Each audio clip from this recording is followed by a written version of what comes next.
नमस्कार दोस्तों, इस वीडियो में हम बीएसएससी ऑफिस अटेंडेंट का प्रैक्टिस सेट नंबर 7 कवर करने वाले हैं। तो चलिए शुरू करते हैं। जो लोग ने चैनल को सब्सक्राइब जरूर कर लीजिएगा और वीडियो को लाइक कर दीजिएगा।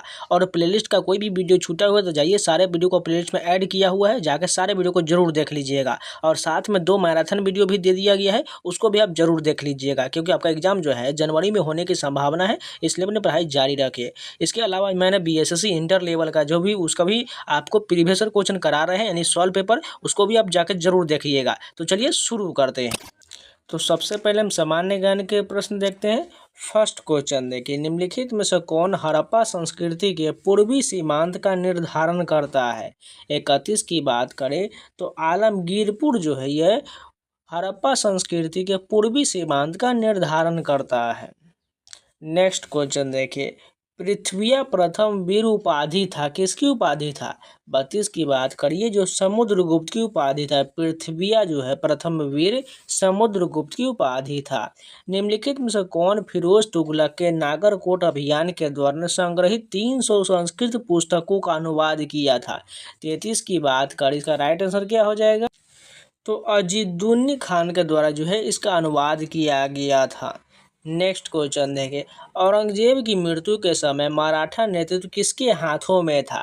34 की बात करें तो ताराबाई के हाथों में था। औरंगजेब की मृत्यु के समय मराठा नेतृत्व जो है ताराबाई के हाथों में था। किस युद्ध से भारत में ब्रिटिश औपनिवेशिक शासन की शुरुआत हुआ था। 35 की बात करें तो प्लासी के युद्ध से शुरुआत हुआ था। किस युद्ध से भारत में ब्रिटिश औपनिवेशिक शासन की शुरुआत हुआ था। प्लासी के युद्ध से हुआ था। नेक्स्ट क्वेश्चन देखिए, 1946 के कैबिनेट मिशन का नेतृत्व किया गया था। 36 की बात करें, इसका राइट आंसर जो होगा सर पैथिंग लॉरेंस के द्वारा जो है 1946 के कैबिनेट मिशन का नेतृत्व किया गया था। कृषि का काटो और जलाओ प्रतिरूप भारत में किस देश में प्रचलित है, किस प्रदेश में प्रचलित है। 37 का राइट आंसर की बात करें, उत्तर पूर्वी राज्य और प्रदेश में प्रचलित है। भारत में कौन सा राज्य चांदी का सर्वाधिक उत्पादन करता है। 38 की बात करें, राजस्थान में जो है चांदी का सर्वाधिक उत्पादन होता है। प्रायद्वीपीय भारत की सबसे लंबी नदी कौन है। ये तो सभी को पता है, गोदावरी जो है प्रायद्वीपीय भारत की सबसे लंबी नदी है। कोरिंगा मैंग्रोव स्थल कहाँ स्थित है। 40 की बात करिए, जो आंध्र प्रदेश में है। कोरिंगा मैंग्रोव स्थल जो है आंध्र प्रदेश में है। नामदफा वन्यजीव अभयारण्य जिस राज्य में स्थित है वह कौन हो जाएगा। 41 की बात करें, अरुणाचल प्रदेश में जो है नामदफा वन्यजीव अभयारण्य है। मुंबई हाई किससे संबंधित है। 42 की बात करें तो पेट्रोलियम के लिए संबंधित है। नेक्स्ट क्वेश्चन देखिए, भारतवर्ष में नूनमती तेल शोधक कारखाना स्थित है। 43 की बात करें, ये जो है असम में स्थित है। नूनमती तेल कारखाना जो है असम में स्थित है। भारत ने सरकार के संघीय रूप का चयन किया क्योंकि। 44 की बात करें, भाषाओं और संस्कृति में विविधता के लिए भारत ने सरकार के संघीय रूप का चयन किया। भारतीय राज्यों का आज़ादी के बाद पुनर्गठन मुख्यतः जिस आधार पर किया गया था। 45 की बात करें तो भाषाई आधार पर जो है राज्यों का पुनर्गठन किया गया था। इनमें से राष्ट्रीय राजनीतिक दल कौन सा है। 46 की बात करें तो बहुजन समाज पार्टी जो है ये इसमें से राजनीतिक दल हो जाएगा। भारत में पंचायती राज व्यवस्था लाने का मुख्य उद्देश्य क्या था। 47 की बात करें तो इसमें जो ग्रामीण आम जनता के विकास के लिए ग्रामीण प्रशासन को शक्ति प्रदान करना था। सार्वजनिक या निजी क्षेत्र का वर्गीकरण किस आधार पर किया जाता है। 48 की बात करें, स्वामित्व के आधार पर किया जाता है। जब एक अर्थव्यवस्था स्फीति दबाव से गुजर रहा हो तो क्या उपाय अपनाने चाहिए। 49 की बात करें तो इसमें से प्रत्यक्ष करों को बढ़ा देना चाहिए। पहला ऑप्शन बिल्कुल सही हो जाएगा। निम्नलिखित में से कौन सी संस्था पंचवर्षीय योजनाओं की क्रियान्वित के लिए जिम्मेदार था।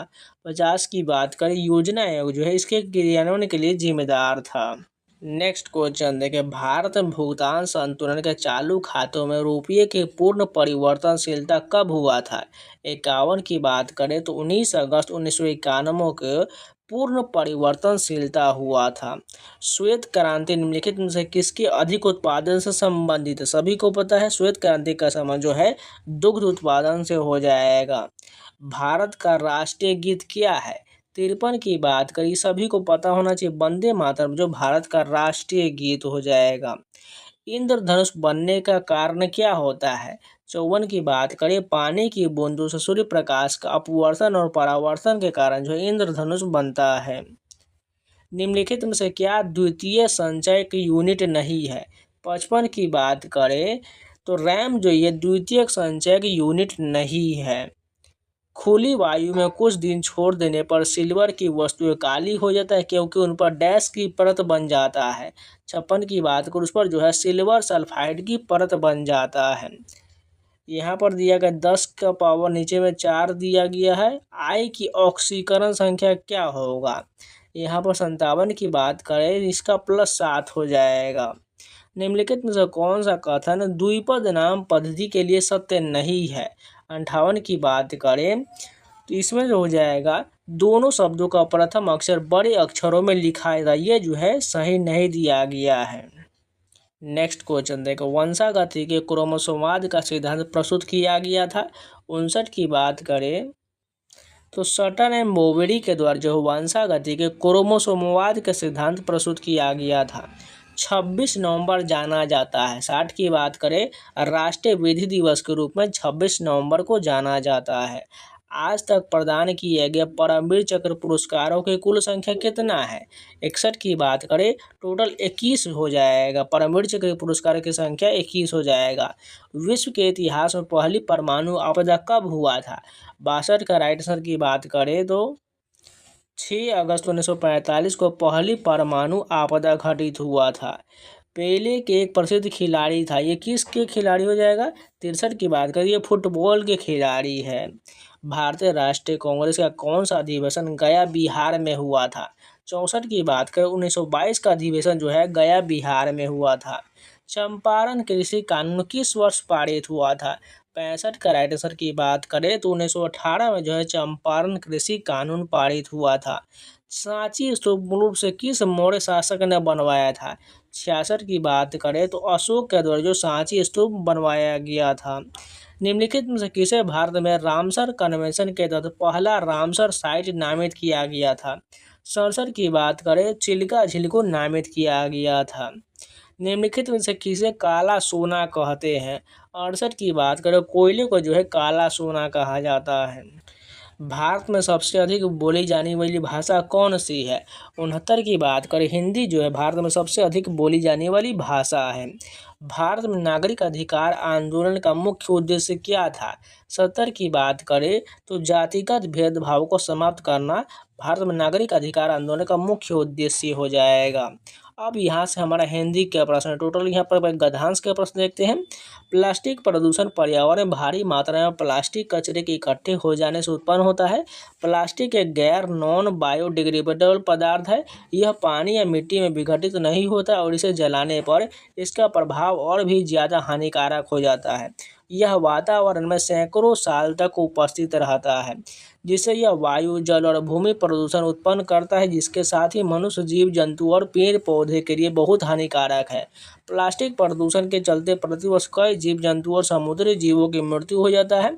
प्लास्टिक प्रदूषण को रोकने के लिए सबसे महत्वपूर्ण कदम यह है कि हमें प्लास्टिक के उपयोग से बचना चाहिए, क्योंकि अब हम इनके उपयोग के आदी हो चुके हैं तथा यह काफ़ी सस्ते भी हैं, इसलिए हम इनके उपयोग को पूरी तरह से बंद नहीं करते हैं। हालांकि हम उन प्लास्टिक उत्पादों के उपयोग पर आसानी से रोकथाम लगा सकते हैं, जिनके लिए हमारे पास इको फ्रेंडली विकल्प उपलब्ध है। जैसा कि उदाहरण के लिए बाजार से सामान खरीदते समय हम प्लास्टिक बैग की जगह जूट, कपड़े या पेपर से बने थैले का इस्तेमाल कर सकते हैं। ठीक इसी तरह पार्टी और उत्सवों के दौरान हम प्लास्टिक के बर्तन और अन्य सामानों के उपयोग की जगह स्टील, कागज और थर्मोकोल या अन्य उत्पादों से निर्मित वस्तु का उपयोग कर सकते हैं, जिनका आसानी से पुनरुपयोग और निस्तारण किया जा सके। पिछले कुछ दशकों में प्लास्टिक प्रदूषण का स्तर काफ़ी तेज़ी से बढ़ा है, जो एक गंभीर चिंता का विषय है। हमारे द्वारा प्लास्टिक के बढ़ते उपयोग को रोककर ही इस भयावह समस्या पर काबू पाया जा सकता है। हमसे हमें हर एक व्यक्ति को इस समस्या का निवारण के लिए आगे आना होगा और इसे रोकने में अपना बहुमूल्य योगदान देना होगा। अब यहाँ पर से क्वेश्चन, निम्नलिखित में से कौन सी उपयोगी वस्तु इको फ्रेंडली नहीं है? सभी को पता है प्लास्टिक नहीं होगा।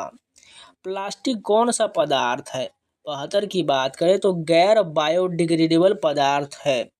उपयुक्त गद्यांश का उपयुक्त शीर्षक क्या होगा? 73 की बात करें, इसका शीर्षक जो हो जाएगा प्लास्टिक चिंता का विषय हो जाएगा। प्लास्टिक का उपयोग करना हमारे स्वास्थ्य के लिए कैसा रहता है? 74 की बात करें, हानिकारक रहता है। प्लास्टिक प्रदूषण कौन सी समस्या बनकर उत्पन्न हो रहा है? 75 की बात करें तो भयावह बनकर उत्पन्न हो रहा है। निम्नलिखित में से कौन सा शब्द तद्भव नहीं है?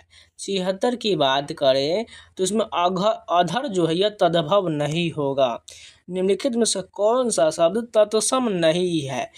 77 की बात करें तो पानीप जो है यह तत्सम नहीं है।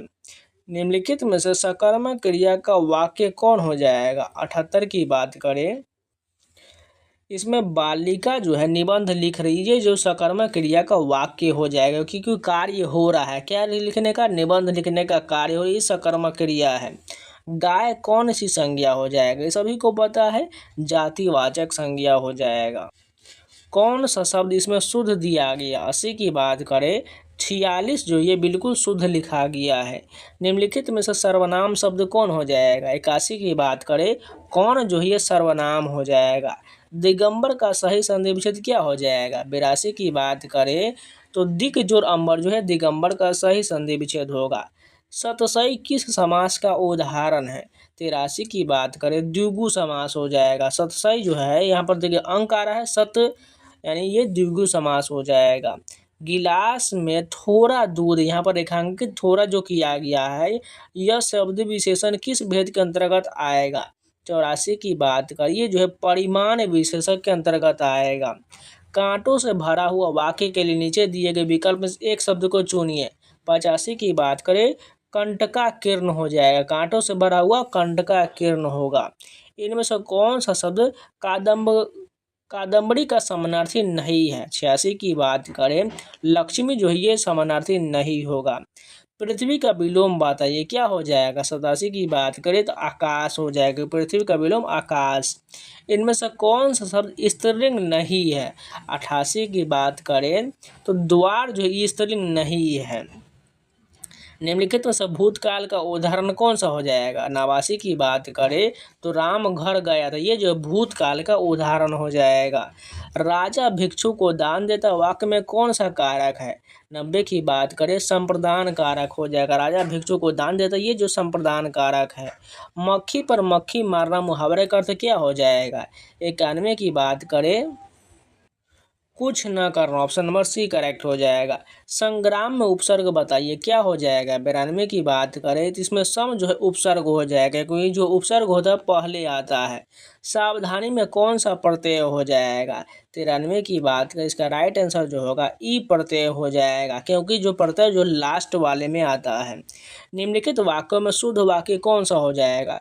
94 का राइट आंसर की बात करें तो इसमें जो शुद्ध जो दिया गया है मेरे घर के पास हलवाई की एक दुकान, ये बिल्कुल शुद्ध दिया गया है। कठ और केन उपनिषद का अनुवाद मैक्स मूलर ने किस भाषा में किया है? 95 की बात करें तो ये जो है जर्मन भाषा में किया गया है। केरल के शासकों के द्वारा सिक्कों पर वीर केरलस्य शब्द किस लिपि में लिखा गया है? 96 की बात करें तो नागरी लिपि में लिखा गया। केरल के शासकों के द्वारा सिक्कों पर वीर केरलस्य शब्द जो है नागरी लिपि में लिखा गया है। बहादुर शीर्षक कहानी के कहानीकार कौन है? 97 की बात करें तो इसके लेखक जो अमरकांत हैं। गांधी जी किस माध्यम से शिक्षा देने के पक्षधर थे? 98 की बात करें इसका राइट आंसर जो होगा दस्तकारी या उद्योग के माध्यम से देने के पक्षधर थे। किस मुगल सम्राट से गुरु नानक की भेंट हुआ था? 99 की बात करें तो बाबर से भेंट हुआ था। जीवानंद दास किस भाषा का रचनाकार है? 100 की बात करें ये जो बांग्ला भाषा के रचनाकार है। अब चलिए मैथ के प्रश्न देखते हैं। फर्स्ट क्वेश्चन देखिए, यहाँ पर जो संख्या दिया गया है निम्नलिखित में से ये किस पूर्णांक से विभाज्य है। इसका राइट आंसर आपको 11 हो जाएगा। इसको आपको कॉमन लेना पड़ेगा, उसको सभी को डिवाइड करके चेक करना पड़ेगा ये किससे डिवाइड है। 11 से कट जाएगा पूर्णतः। एक प्राकृतिक संख्या n जो है 732 को विभाजित करता है और शेषफल 12 देता है। n के कितने मान संभव है। तो सिंपली यहाँ पर क्या करना है, n के जगह पर कोई ऐसा मान रखना है जिसे यहाँ पर 732 को डिवाइड करेंगे तो 12 शेषफल आ जाएगा। तो इसमें 20 से डिवाइड करेंगे तो हमारा 12 शेषफल बच जाएगा। 36 के पावर 29 को 10 से भाग देने पर शेषफल कितना होगा। एकदम इजी क्वेश्चन है, 6 शेष बचेगा। क्योंकि यहाँ पर आप देखिएगा तो 36 में अगर 30 को डिवाइड करेंगे तो 10 से तो पूर्णतः जाएगा, बचेगा क्या, 6 बचेगा। और 6 का कितना भी पावर रखने देगा लास्ट में आपको 6 ही आने वाला है, इसलिए जो यहाँ पर 6 शेषफल बचेगा। संख्या 720 के गुणनखंड 1 और 720 को छोड़कर कुल गुणनखंडों की कुल संख्या कितना हो जाएगा। तो इसका राइट आंसर जो होगा 28 हो जाएगा। ठीक है, आपको इसको गुणनखंड निकाल कर देख लीजिएगा। अंडे की एक टोकरी में हर 25 अंडों में से एक सड़ा हुआ अंडा है। यदि 8 में से 25 सड़े हुए अंडे अनुपयोगी होते हैं और टोकरी में कुल 10 व्यर्थ अंडे होते हैं तो टोकरी में अंडों की संख्या की गणना करिए। तो यहाँ पर देखिए क्या कह रहा है, 8 में से 5 सड़े हुए अंडे हैं। तो यहाँ पर क्या करना है, 5 व्यर्थ अंडों के लिए सड़े हुए अंडों की संख्या क्या हो जाएगा, 5 व्यर्थ अंडों के लिए सड़े हुए अंडों की संख्या 8 हो जाएगा। उसी प्रकार तो 10 व्यर्थ अंडों के लिए जो है हमें सड़े हुए अंडों की संख्या क्या हो जाएगा, 8/5 गुने 10 कर देंगे तो 16 हो जाएगा, या इसका दुगुना भी सिंपल कर सकते थे। उसके अलावा क्या करें, 25 अंडों में से सड़ा हुआ अंडा बताना है। तो 25 अंडों में से जो है एक सड़ा हुआ अंडा है तो 16 सड़े हुए अंडों के लिए कुल अंडों की संख्या क्या हो जाएगा, 25 गुने 16 कर दीजिए, यही हमारा मान 400 आ जाएगा। कुल संख्या 400 होगा। कहाँ पर है, ऑप्शन नंबर बी करेक्ट हो जाएगा।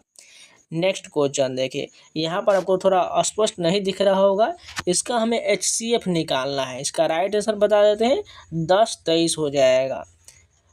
7 नंबर देखिए, दो संख्याओं का अनुपात 9:13 है, उनका महत्तम समावर्त 6 है तो उनका लघुत्तम समावर्त क्या होगा। तो सिंपल क्या करना है, LCM निकालना है। तो क्या करना है, 9 गुने 13 गुने 6 कर दीजिए, यही हमारा जो LCM हो जाएगा। इसका राइट आंसर क्या हो जाएगा, 702 हो जाएगा। नेक्स्ट क्वेश्चन देखिए, यहाँ पर भिन्न दिया गया है, इसका हमें क्या करना है, HCF निकालना है। तो ऊपर वाले का HCF और नीचे वाले का LCM। तो ऊपर वाले का HCF क्या हो जाएगा, 3 होगा और नीचे वाले का LCM क्या हो जाएगा, 4, 10 और 16 है। तो इसका मान क्या हो जाएगा, ये तो हमारा मान लगभग 80 दिख रहा है। तो 3/80 कहाँ पर, ऑप्शन नंबर बी करेक्ट हो जाएगा। नेक्स्ट देखते हैं, इसका बताना है आंसर, यह सिंपल है। 961 किसका होता है, ये 31 का होता है। 225 किसका होता है, ये जो है 15 का होता है। 31 + 15 जोड़ेंगे कितना हो जाएगा, 30, 10 40 और 5 45 एक। तो यहाँ पर इस 31 को हमें क्या करना, 225 में ऐड करेंगे तो ये 256 हो जाएगा। 256 किसका होता है, ये जो 16 को होता है। अभी 16 को 33 में जोड़ेंगे तो कितना बन रहा है, ये 49 बन रहा है। 49 का क्या होता है, 7 होता है। 9 + 7 कितना, 16 हो जाएगा। 16 का बाहर निकालेंगे तो 4 आएगा, ऑप्शन नंबर डी करेक्ट हो जाएगा। निम्नलिखित में से कौन शून्य के सबसे निकट है। 10 की बात कर, इसके शून्य के निकट कौन हो जाएगा, ये जो है 0.09 का स्क्वायर हो जाएगा।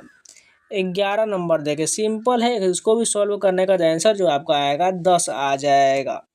12 नंबर क्वेश्चन देखिए, यहाँ पर भी आपको सॉल्व ही करना है। 12 का आपको आंसर बता देते हैं, इसका राइट आंसर 96.04 हो जाएगा। 13 नंबर देखिए, PQR के बीच 13, 17, 25 के अनुपात में वितरित किया गया है, यानी कोई राशि है, तीनों के अनुपात में विभाजित किया गया है।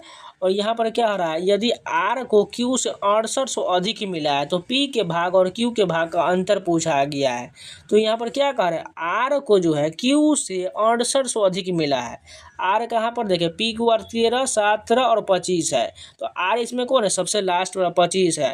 यानी R को जो है Q से, तो Q का कितना है, Q का दूसरा नंबर वाला 17, 17 से 25 कितना ज़्यादा है, 8 है। तो 8 का मान कितना दिया गया, 6800 दिया गया है। तो हमें कह रहा है P के भाग और Q के भाग का अंतर। तो PQ का अंतर कितना है, 13 और 17 का अंतर क्या हो जाएगा, 4 है। इसी का मान निकालना है। तो 6800 का आधा कर दिए, वही हमारा मान हो जाएगा। तो 3400 बिल्कुल राइट हो जाएगा। नेक्स्ट क्वेश्चन देखिए, ए और बी की आय का अनुपात 7:9 है, उनके व्ययों का अनुपात 13:15 है। यदि ए और बी के नाम से 9,000 और 15,000 की बचत करते हैं तो ए की आय कितना होगा। एकदम सिंपल है। देखिए दोनों का अनुपात क्या दिया, 7 और 9 है। उनके व्यय का अनुपात 13 और 15 है और उनका बचत अलग अलग दिख रहा है। देखिए 7 से यहाँ पर खर्च कितना कर रहा है, 13 कर रहा है और ये 9 से 15 खर्च कर रहा है। बच कितना रहा है, 7 वाले को अगर इसमें देखिए तो व्यय 13 कर रहा है। इसको हम यहाँ पर माना लेते हैं 7:9 हो गया और खर्च कर दिया गया यहाँ पर 13:15 दिया गया है। तो इसको आपस में हम क्रॉस करेंगे, ठीक है। जैसे इसको यहाँ पर लाएंगे 7 वाले को, 13 वाले को इधर करेंगे, 7 वाले को इधर करेंगे, ठीक है। अब इसको क्रॉस मल्टीप्लाई करेंगे, वही हमारा मान हो जाएगा। और ऊपर में देखिएगा तो यहाँ पर क्या दिया गया है, तो क्रॉस ऊपर में करेंगे तो ये 13 में 117 हो जाएगा और ये 15 105 हो जाएगा। अब इसका अंतर क्या हो जाएगा, अंतर 105 का और 117 का हमारा 12 अंतर आ रहा है। यही 12 का अंतर हमें लेना पड़ेगा। 9,000 बचत और 15,000 का दिया गया, इसका अंतर क्या हो जाएगा, तो यहाँ पर जो हो जाएगा उसके बाद यहाँ पर हमें 9,000 लिखना था, यहाँ पर लिखना था और यहाँ पर हमें लिखना था 15,000। इसको आपस में भी गुना करना पड़ता। तो यानी 15 का इसमें गुना करेंगे, 13 का इसमें गुना करेंगे तो ये मान जो हो जाएगा यहाँ पर लिख लेते हैं 12 का जो आर का मान लेते हैं 19,000 जो होगा, सॉरी 1,95,000 माइनस 1,35,000 करेंगे तो हमारा मान जो होगा ये जो कितना हो जाएगा 60,000 के आसपास हो जाएगा। अब 12 से काटेंगे तो ये 5,000 आ जाएगा। यानी हमारा मान जो एक आ जाएगा 5,000 को गुना करेंगे तो 500 तो 35,000 हो जाएगा। देखिए 7 से गुना करेंगे ना तो ये 35,000 कहाँ पर है, ऑप्शन नंबर डी करेक्ट हो जाएगा। नेक्स्ट क्वेश्चन देखिए 15 नंबर क्वेश्चन देखिए, इसके आपको लोगों को 15 नंबर का यहाँ पर आपको सोल्यूशन दिख रहा होगा, इसको पॉज करके आप बना लीजिएगा खुद से, ठीक है। बाकी सभी सोल्यूशन पीडीएफ मैं टेलीग्राम पर भी शेयर कर दूँगा, वहाँ से भी आप देख लीजिएगा। 16 नंबर का ये रहा, 17 का डायरेक्ट आंसर दिया गया, 18 का ये आंसर हो गया, 19 का यहाँ पर दिया गया है, 20 का नीचे देख लीजिए। इसके अलावा 21 का देख लेते हैं, यहाँ पर 22 का हो गया, यहाँ पर नीचे में 23 का है। आप लोग पॉज करके बनाते जाइएगा, ठीक है। नहीं बन पाता ये सभी का सोल्यूशन पीडीएफ मैं आपको दिखा ही रहा हूँ। इसके अलावा जो आपको टेलीग्राम पर भी इसको शेयर कर देंगे, वहाँ से आप देख लीजिएगा। 28 नंबर का ये वाला हो गया, 29 का ये वाला देख लीजिए, यहाँ पर तो थोड़ा बड़ा सोल्यूशन है। 30 का ये रहा। तो आज के जितने प्रश्न थे सारे कंप्लीट हो गए। उम्मीद है आप लोग को वीडियो पसंद आएगा तो लाइक कर दीजिएगा, अगर नया है तो चैनल को सब्सक्राइब जरूर कर लीजिएगा। और कोई भी वीडियो छूटा हो तो जाकर प्लेलिस्ट में जरूर देख लीजिएगा। और इन सभी का पीडीएफ पाना चाहते हैं तो टेलीग्राम ज्वाइन जरूर कर लीजिएगा। तो चलिए मिलते हैं नए वीडियो के साथ, तब तक के लिए जय हिंद।